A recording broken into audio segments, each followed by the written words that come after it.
നമസ്കാരം. ഇതാണ് മൂട്ടിപ്പുളി എന്ന മരം. ഈ മരത്തിൻ്റെ തടിയിൽ നിറയെ ഇങ്ങനെ പുളിയുടെ കായ ഉണ്ടാകാറുണ്ട്. ഈ കായയുടെ ധാരാളം ഉപയോഗങ്ങളുണ്ട്. പലരും കണ്ടിട്ടുണ്ടാവും. ഇത് ഗ്രാമപ്രദേശങ്ങളിലും ആണ് അധികം ഉണ്ടാകുന്നത്. ഇപ്പോൾ ഇതിൻ്റെ തൈ ഇങ്ങനെ പലയിടത്തും നടുവാനായിട്ട് കിട്ടുന്നുണ്ട്. അപ്പോൾ നമുക്ക് അങ്ങനെ വീട്ടിൽ നട്ടു വളർത്താൻ പറ്റുന്നതാണ്. പിന്നെ തടിയിൽ കണ്ടില്ലേ, നിറയെ കായ ഇങ്ങനെ അതിൻ്റെ ചോട് വരെ, അതായത് മൂട്ടിൽ വരെ ഉണ്ടാകുന്നുണ്ട്.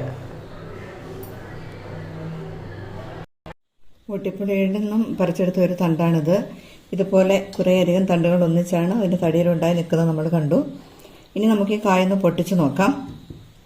ഇവിടെ പൊട്ടിച്ച് വെച്ചിട്ടുണ്ട്. ഇത് 2 കുരുവാണ് ഈ കായിലുള്ളത്. വലിയ കായലെല്ലാം 2 കുരു കാണാറുണ്ട്. ഇതുപോലെ 2 കിട്ടുന്നുണ്ട്.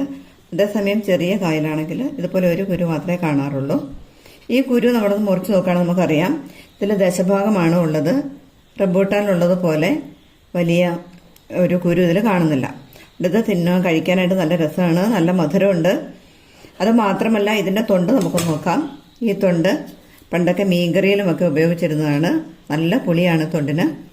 അതുപോലെ തന്നെ ഇതുകൊണ്ട് നമുക്ക് പച്ചടി വെക്കാനും തീയൽ വെക്കാനും മറ്റ് കറികളിടാനൊക്കെ നല്ലതാണ്, നല്ല പുളിയുള്ളതാണ്. അപ്പോൾ എല്ലാവരും ഇങ്ങനെ ഈ മൂട്ടിപ്പുളി എന്ന് പറയുന്ന സാധനം കണ്ടാൽ ഇതേപോലെ അതിൻ്റെ തൊണ്ട് കളയാതെ ഉപയോഗപ്പെടുത്തുക. നല്ല ഒരു ഫലമാണിത്. Thank you.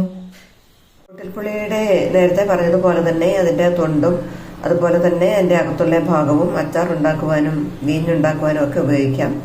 വളരെ നല്ലതാണ്. അതിൻ്റെ പേര് പോലെ തന്നെ ഈ തൊണ്ടിനും അകത്തുള്ള ഭാഗത്തിനൊക്കെ നല്ല പുളിയാണ്. നല്ലപോലെ പാകമായെങ്കിൽ മാത്രമാണ് ഇതിൻ്റെ അകത്തുള്ള ഭാഗത്തിന് മധുരം ഉണ്ടാകുന്നത്. അപ്പോൾ നമുക്ക് കറിയിലിടാനും അതുപോലെ വീഞ്ഞുണ്ടാക്കുവാനും അച്ചാറിടാനും ഒക്കെ ഇങ്ങനെ പല രീതിയിലും നമുക്കിത് ഉപയോഗിക്കാം. Thank you.